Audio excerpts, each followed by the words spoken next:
Hey guys, so I just stopped by the Shelterbox booth again. I vlogged about it yesterday or the day before with the big tent, and basically I found out from the guy volunteering there, Shelterbox is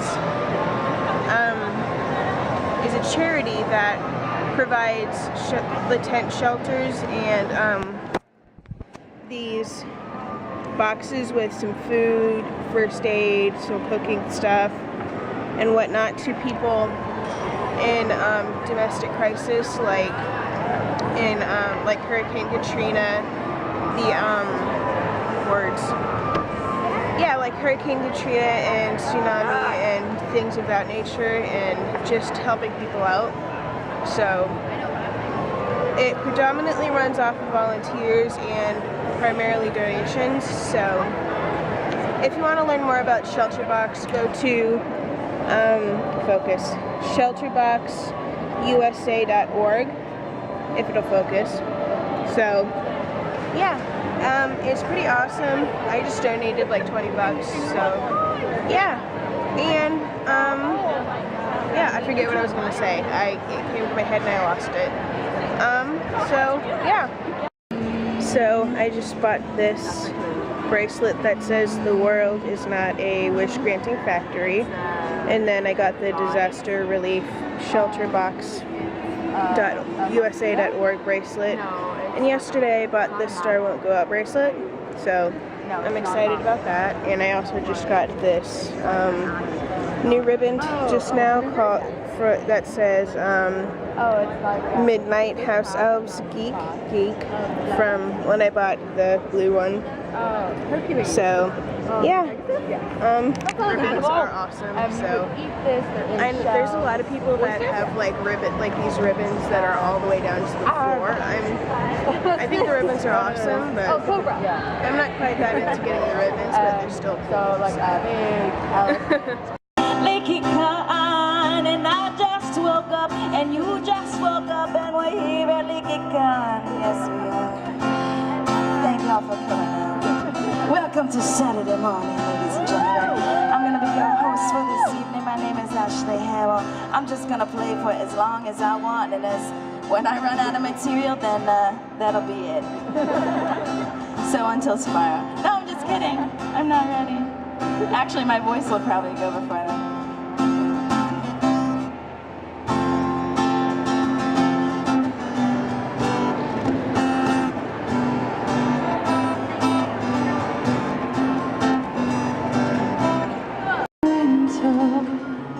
Liberated the screens of my dreams, released to the wind. Who knew you'd catch them and hold them in your presence? Little by little, you return them all.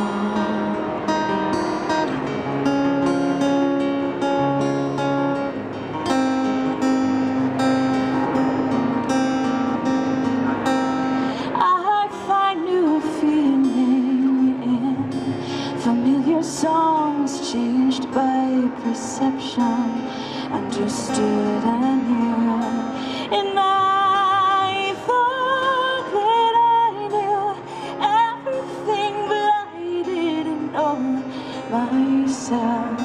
Uncharted, virgin wilderness.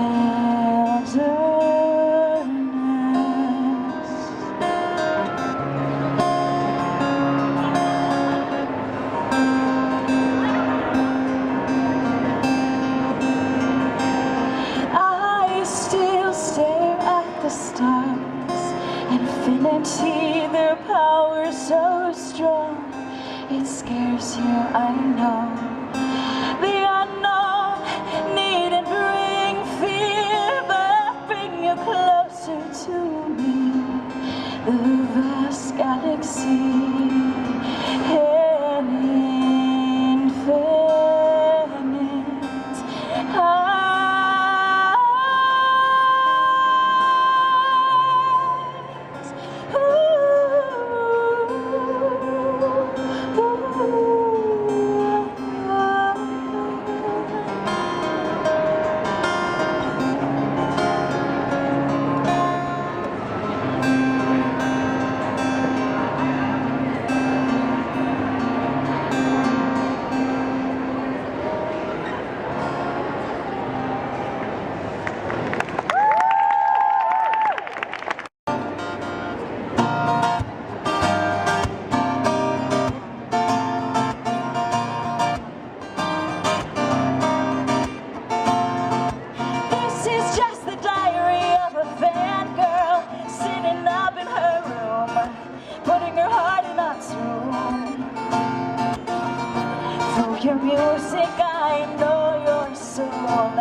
but mine.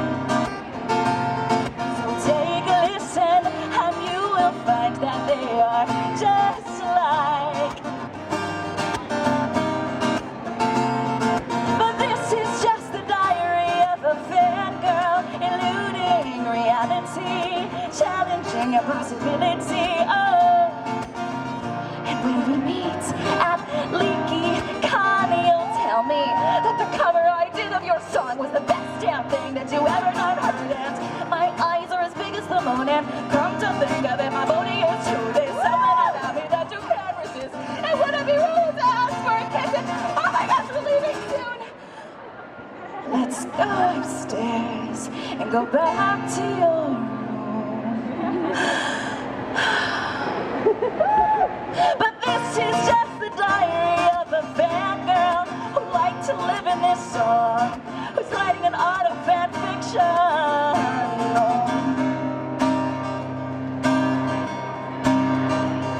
We'll write a song and we'll fall in love, and everyone would want to be us. And every day we'll sit and laugh about how I didn't know you but loved you anyway.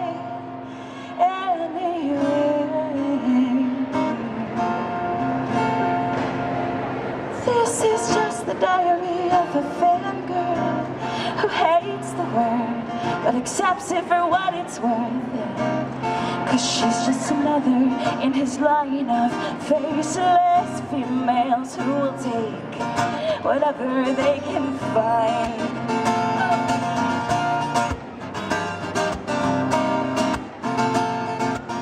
So this is how it's gonna go, right? It's gonna be from across the room, across the marketplace, and I'm gonna see you and it's gonna be like, oh my gosh, where have you been all my life? And it's gonna be like, oh, we were meant to be, weren't we? Yes, we were. And I just know from this gaze, and it's gonna go something like this. Some enchanted evening, you may see a stranger. Oh, you may see a stranger across this marketplace, and night after night, you know even then that somehow you'll see her again and again. Oh, but this is just the diary of a fangirl, eluding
So I'm a professional crying on video person. And professional make everyone uncomfortable of the things they like person. I'm really excited to talk about this. As someone with mental disabilities, I've had severe anxiety, chronic depressive episodes. I've been depressed since I was 11 years old, and PTSD, and I want to talk about these things, and I'm extremely excited. And also, I was up till 4:45 in the morning. Yeah, we both got like between 3 and 4 hours of sleep, so we may be relying on all of you to help us. Yeah. Cool. Yeah, cool. Great. Yeah. PeakyCon 2014. Okay. This is like yogurt. Because Here, let me pull out. I'm sorry. I was helping volunteer with things. So basically, in this next. Oh, we're right on time. Whoa! In this next 40 minutes, we are going to be discussing Harry Potter, The Hunger Games, and Divergent, and how those universes would handle individuals with disabilities of all kinds. And we have to lay a couple ground rules before we do that. Also, I'd like to mention that if anybody was planning on coming to this panel and expecting to see Krista Doman, I don't know, she carries around Connor the Con llama. It's a little llama with a rainbow foot. It's really cute. She couldn't be here and asked us to take this over at the last possible second. So, yay! So, ground rules.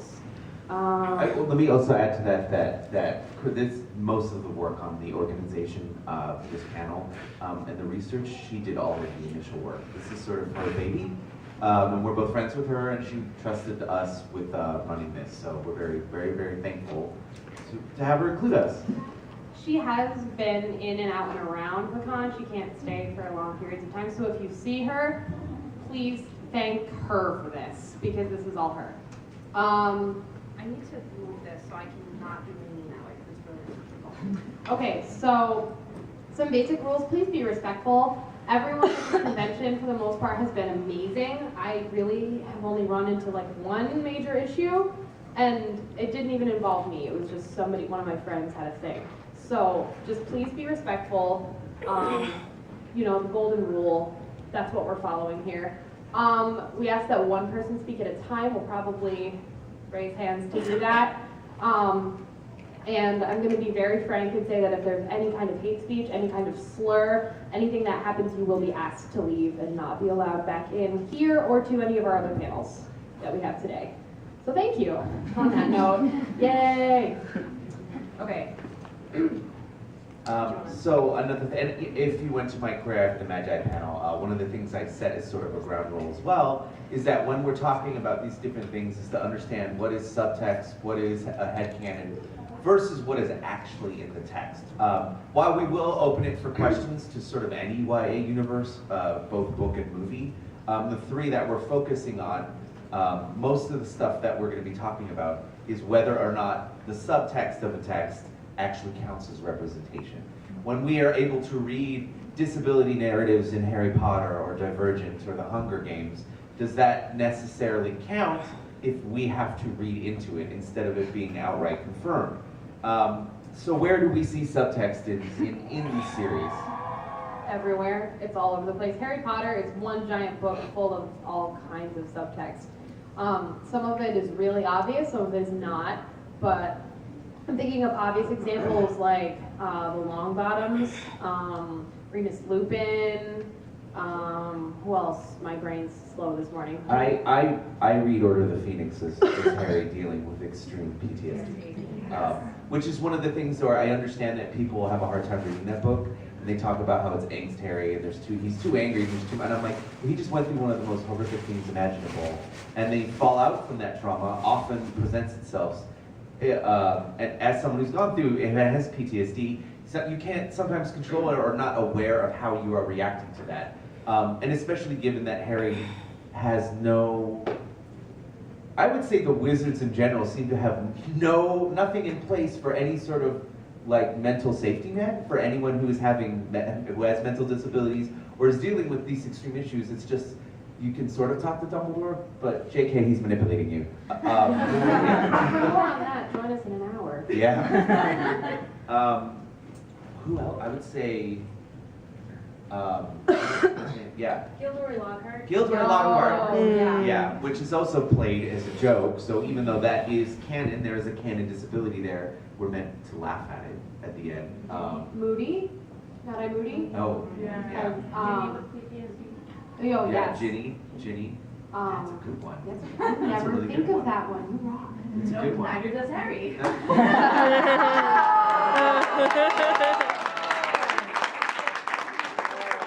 All over. Wow. Really pissed off about it. Justifiably so, which is this idea. Let me scroll the Harry Potter thing. Yeah, I know. Um, Squibs. Do Squibs. squibs. If you're, and that's one of those ones where it's contextually, obviously, I think in the real world, the ability to not be able to do magic is not a disability. But reading those metaphors into it, and the same thing goes with Remus Lupin. Him being a werewolf is explicitly coded as a to talk about. I mean, she said it was an AIDS metaphor. A lot of people relate to it as discussing what it's like to have a chronic illness. But again, the metaphor only goes so far. You can only take it so far. without reading into your own Yeah. headcanon subtext Yeah. things. But so squibs, do they count as a disability? So before we get further into the meat of things, how many people here are not from the U.S.? Okay, we have questions for you. Here in the U.S., lack of representation of disabilities is like the biggest thing ever. Like, you don't see anyone with a disability in any kind of public media unless it's a sob story kind of deal on like America's Got Talent.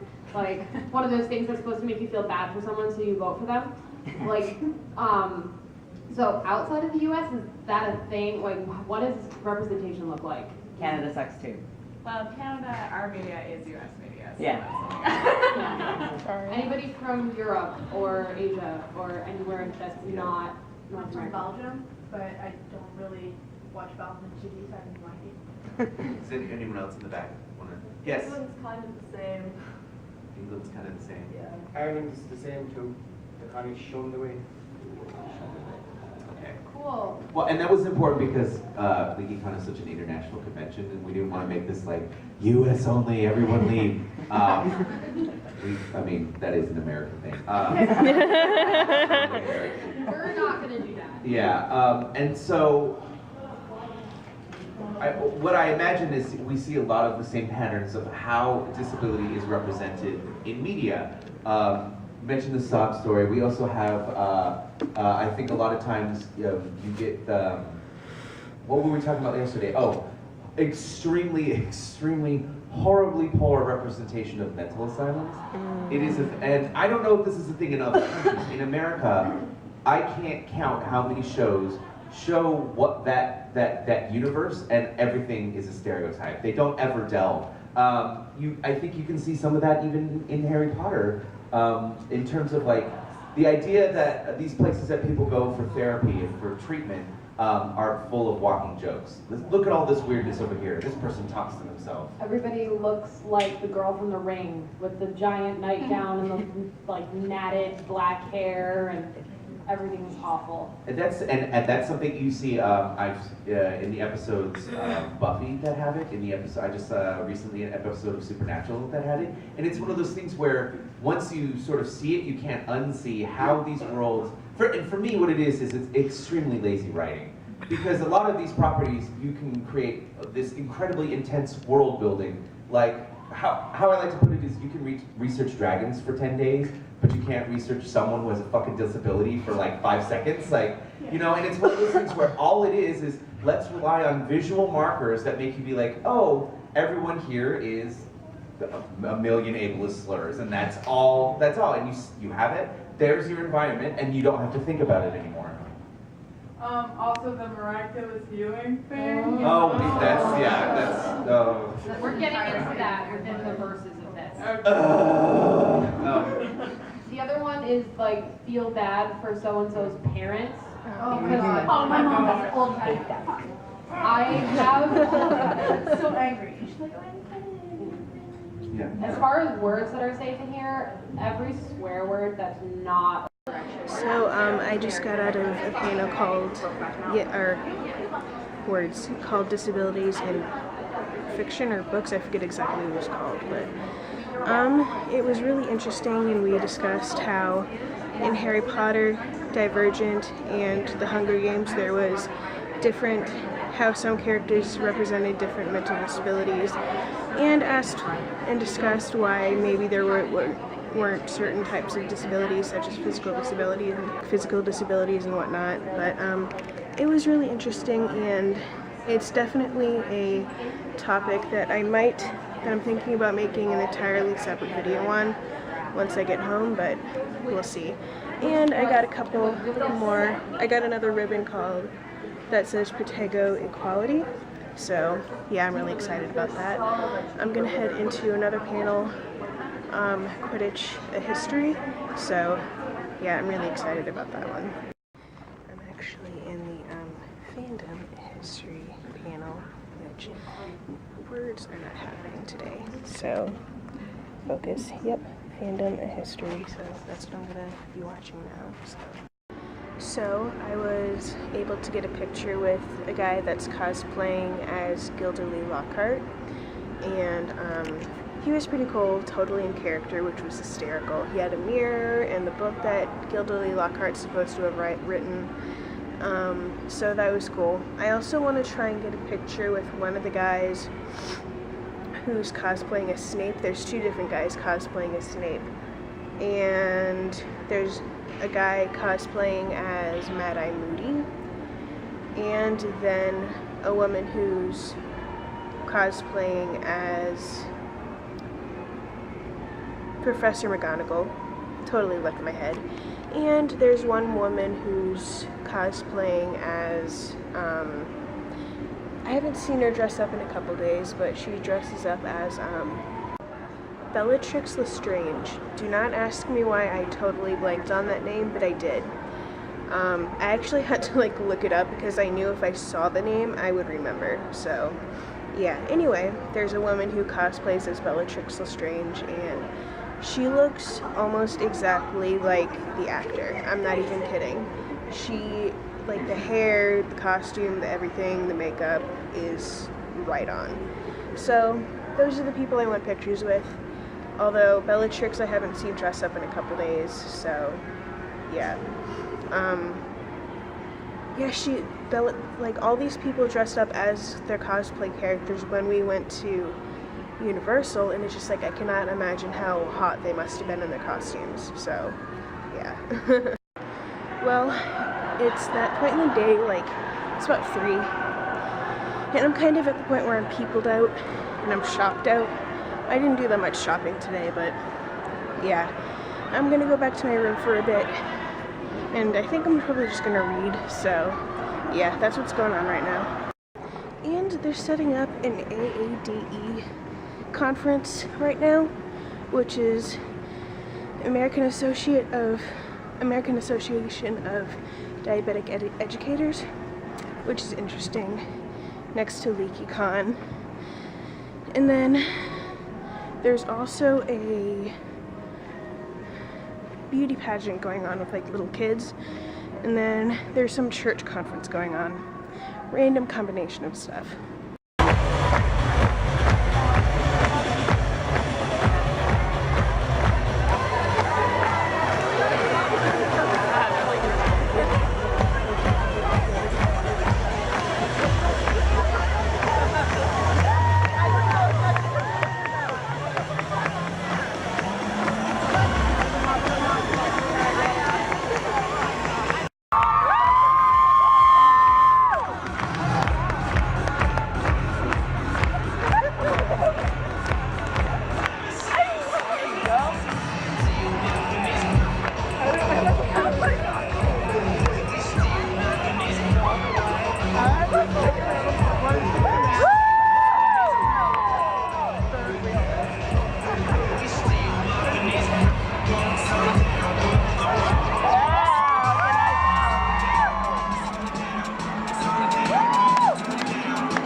Hey guys, well, I came back from the Esther Earl ball a little early because I think I twisted my ankle and my back is killing me, so kinda sucks because I wanted to stay longer, but you know, gotta take care of myself, so yeah, anyway, I'm gonna read for a while and stuff and things, and I will see you all tomorrow for the last day of LeakyCon. So yeah, it's been a fun trip and I'm glad that I came, so yeah. Anyway, night.